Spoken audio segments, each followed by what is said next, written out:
नमस्कार, मैं आपके साथ काजल तिवारी और आप देख रहे हैं i4u न्यूज। अखिल भारतीय पत्रकार सुरक्षा समिति की महाराष्ट्र प्रदेश अध्यक्ष व डॉक्टर बाबा साहेब अम्बेडकर मूवमेंट्स के कार्यरत स्वाभिमानी सामाजिक संगठन की महाराष्ट्र प्रदेश अध्यक्ष, साथ ही भीम सेना भीम आर्मी की राष्ट्र प्रवक्ता रह चुकी नीतिका राव आज हमारे बीच मौजूद हैं। चलिए उनसे बातचीत करके उनके बारे में जानते हैं। हमारे चैनल में आपका स्वागत है मैम। तो सबसे पहला सवाल तो आपसे ये है कि आप बहुत सोशल काम जो है, सामाजिक कार्यों में काफ़ी रुचि रखती हैं, हमें पता चला है, और बहुत से ज़रूरतमंद लोगों की आपने मदद भी की है। तो ये जानना चाहते हैं कि आपको ये कार्य करने की प्रेरणा कहाँ से मिलती है? मैं कई वर्षों से सामाजिक कार्य कर रही हूँ और इसकी प्रेरणा मुझे मेरे परिवार से ही मिली, क्योंकि जब मैंने देखा अन्याय, अत्याचार और भ्रष्टाचार बढ़ते ही जा रहा है और समाज में लोग इसके खिलाफ जो आवाज़ उठाते हैं उस पर न्यायिक भूमिका प्रशासन की नहीं होती है, और जो लोग अन्याय अत्याचार से पीड़ित हैं उन्हें न्याय नहीं मिल रहा है।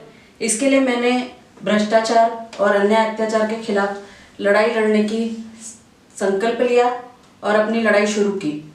और आज पिछले 3 वर्षों से जो मैं लड़ाई लड़ रही हूँ, डॉक्टर बाबा साहेब आम्बेडकर के मूवमेंट के साथ में जो मैं लड़ाई लड़ रही हूँ, और मैं देख रही हूँ कि बहुजन समाज के लोग जो भी हैं उनके ऊपर आज भी अत्याचार उसी तरह से हो रहे हैं। स्थिति वैसी ही बनी हुई है जैसी पहले थी, और शायद ज़्यादा बिगड़ गई है अभी, क्योंकि हमें हक तो मिले हैं लेकिन वो हक आज भी हमें भीख के स्वरूप में मिले हैं। लेकिन हमें भीख नहीं चाहिए, हमें अधिकार चाहिए, और अधिकार की इस लड़ाई में मैं आज भी लड़ रही हूँ। और काफ़ी सारे लोग मेरे साथ में हैं, संपूर्ण महाराष्ट्र के लोग मेरे साथ हैं, अलग अलग राज्यों के लोग मेरे साथ सम्मिलित हो रहे हैं इस मुहिम में। और ये लड़ाई अब जारी है और ये मेरे अंत तक जारी रहेगी। सामाजिक कार्यों के साथ साथ आप शायद कुछ और भी एक्टिविटीज में आप शामिल हैं, क्योंकि हमें ऐसा पता चला है कि आपको दबंग लेडी के नाम से भी बुलाया जाता है। तो इस नाम से बुलाने का क्या राज है और इस नाम से आपको क्यों बुलाया जाता है, इस बारे में थोड़ा कुछ बताइए।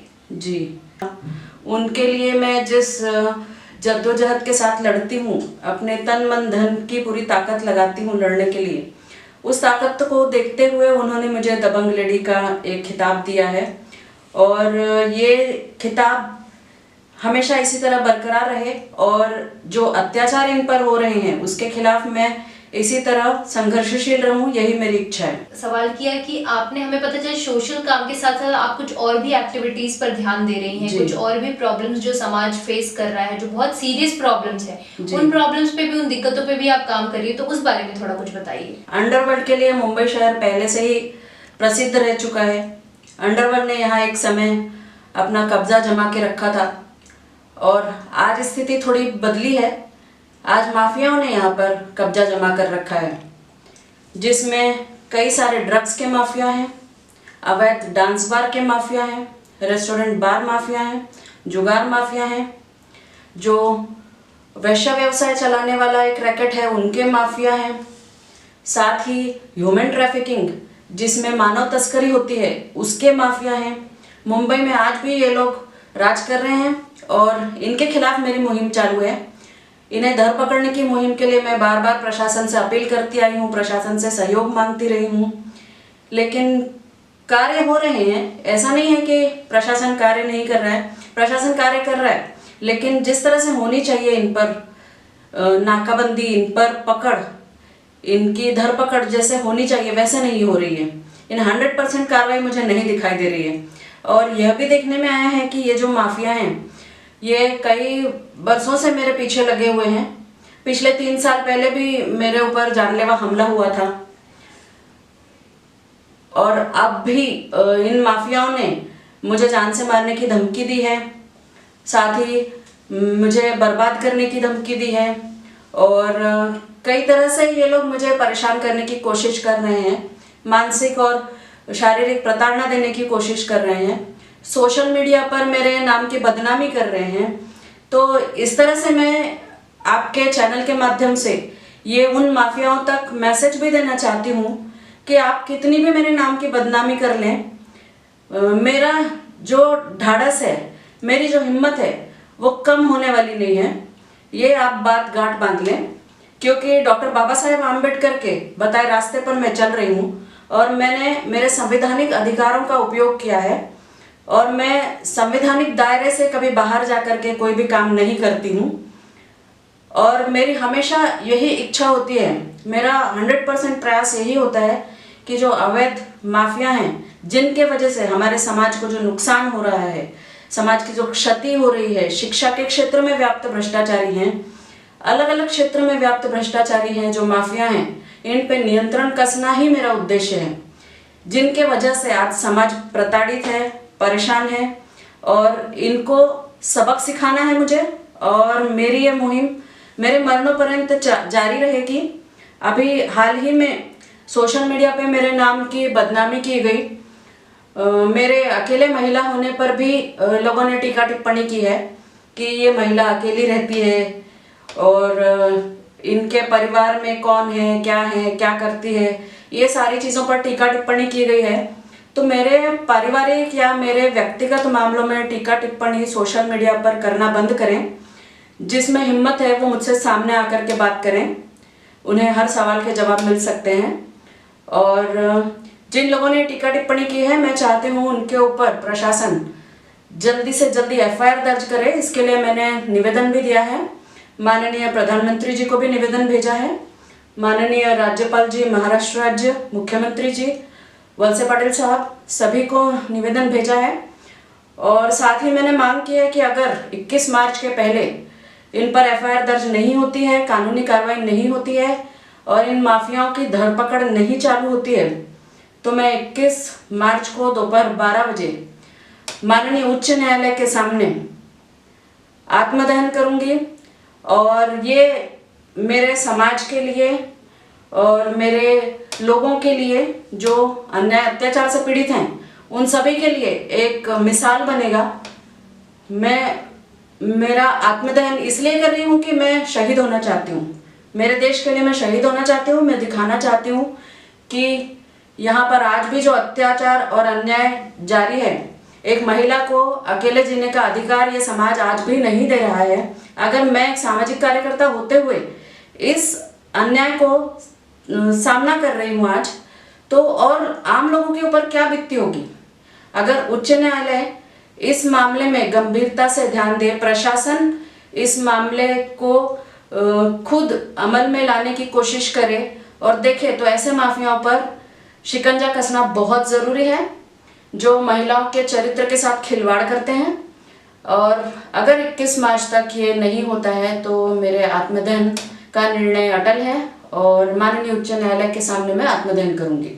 कि बहुत सारी दिक्कतों का, परेशानियों का सामना करना पड़ता है, तो कैसे आप अपने अंदर वो मोटिवेशन लाती हैं? या फिर क्योंकि इतनी सब चीजें जो आपने बताई, ये सब अगर किसी एक औरत के साथ हो, किसी एक अकेली औरत के साथ हो, तो वो डिप्रेशन में चली जाती है, बहुत दिमाग पे स्ट्रेस हो जाता है, बहुत दिक्कतों का सामना करना पड़ता है। तो आप कैसे खुद को इन सब चीजों से बाहर निकालती हैं? दुख सुख उनकी यातनाएं हमेशा मुझे विचलित करती आई और उन यातनाओं को देखकर, उनकी तकलीफ़ें देखकर लोगों की मुझे हमेशा प्रेरणा मिलती रही कि मुझे इनके लिए कुछ करना है। हमारे महामानव डॉक्टर बाबा साहेब आम्बेडकर, जिन्होंने अपना संपूर्ण जीवन हमारे समाज के लिए, हमारे भारतीय लोगों के लिए दिया और उन्होंने एक रास्ता बताया था सच्चाई और संविधान का, उसी रास्ते पर मैं आज चलकर उन्हीं लोगों के लिए लड़ रही हूँ और बाबा साहेब के उसी सपने को साकार करने का प्रयास कर रही हूँ। और मैं चाहती हूँ कि मेरे जीते जी ज़रूर ये सपना पूरा हो बाबा साहेब का, और सभी बहुजन समाज के लोग, दलित समाज के लोग, जितने भी नेता हैं, सभी एक मंच पे आएँ और हम ताकत दिखाएं और हम पर जो भी अन्याय अत्याचार हो रहा है उसके खिलाफ हम एकजुट होकर कर लड़ें। अगर हम एकजुट होकर लड़ते हैं तो हमारी ताकत दिखेगी और डॉक्टर बाबा साहेब आम्बेडकर का सपना भी पूरा होगा। किसी भी सामाजिक कार्यकर्ता से अगर बात होती है तो उनकी ये एक बात हमेशा आगे आती है कि उन्हें कोई पॉलिटिकल पार्टी ज्वाइन करनी है जिससे कि उनको पावर मिलेगी और वो काम और अच्छे से कर पाएंगे। तो आपका भी यही विचार है कि आप आगे जाके कोई पॉलिटिकल पार्टी ज्वाइन कर सकती हैं या कोई पॉलिटिकल पार्टी खड़ा कर सकती हैं? इस बारे में कुछ बताइए। जी, आपने ये बहुत ही अच्छा सवाल किया है। जैसा कि आप देख रहे हैं, स्थिति आज महिलाओं को राजनीति में 50% की दावेदारी की जा रही है। लेकिन महिलाएं फिर भी राजनीति में खुद ही आगे नहीं आ रही हैं, क्योंकि राजनीति में जो गंदगी व्याप्त है, ऐसा हमारे सामाजिक लोगों का कहना है कि गंदगी जो व्याप्त है उसकी वजह से महिलाओं की स्थिति राजनीति में अच्छी नहीं होती है, उनकी दुर्व्यवस्था हो जाती है। लेकिन इस बात के अपवाद भी हैं। मैं आपको बताना चाहूँगी, राजनीति गंदी नहीं है। राजनीति में महिलाओं ने आना चाहिए और आकर के आप ही सत्ता परिवर्तन कर सकती हैं, बहुजन समाज को एक कर सकती हैं। और महिलाओं में वो शक्ति है जो संपूर्ण प्रकृति में शक्ति है, और महिलाएं जब एकत्रित होती हैं तो बहुजन समाज को जो ताकत मिलेगी, बहुजन समाज अपनी ताकत दिखाएगा और संपूर्ण भारत पे अपनी सत्ता काबिज करेगा। तो राजनीति में आने का जो आपने सवाल किया, तो राजनीति में हम महिलाएं ज़रूर आना चाहती हैं, जिससे कि हमारा समाज एकत्रित हो और समाज एकत्रित होकर के आगे देश में सत्ता काबिज कर सकें। जी। लास्टली आपसे आखिर में ये बोलना चाहते हैं कि हमारे ऑडियंस को आप क्या बताना चाहती हैं, या फिर क्या ऐसी सीख देना चाहती हैं जो बहुत ज़रूरी है और उनके जीवन में बहुत काम आएगा? i4u मीडिया के सभी दर्शकों से, जो भी इस चैनल को देख रहे हैं लोग, मैं उनसे ये कहना चाहती हूँ कि आपके आसपास कहीं पर भी, किसी पर भी किसी भी तरह का अन्याय अत्याचार हो रहा है, किसी भी तरह का भ्रष्टाचार हो रहा है, तो आप बिल्कुल भी डरे नहीं। प्रशासन आपके साथ है, हम आपके साथ हैं। प्रशासन से अगर कहीं गलती होती भी है तो आप हमारे पास आइए, उस गलती को हम सुधारेंगे। प्रशासन आपके लिए ही है और हम भी आपके लिए हैं, तो आपकी हर ज़रूरतों के लिए हम बैठे हैं। आप हमारे पास आइए, हमसे संपर्क कीजिए, हम आपकी मदद ज़रूर करेंगे।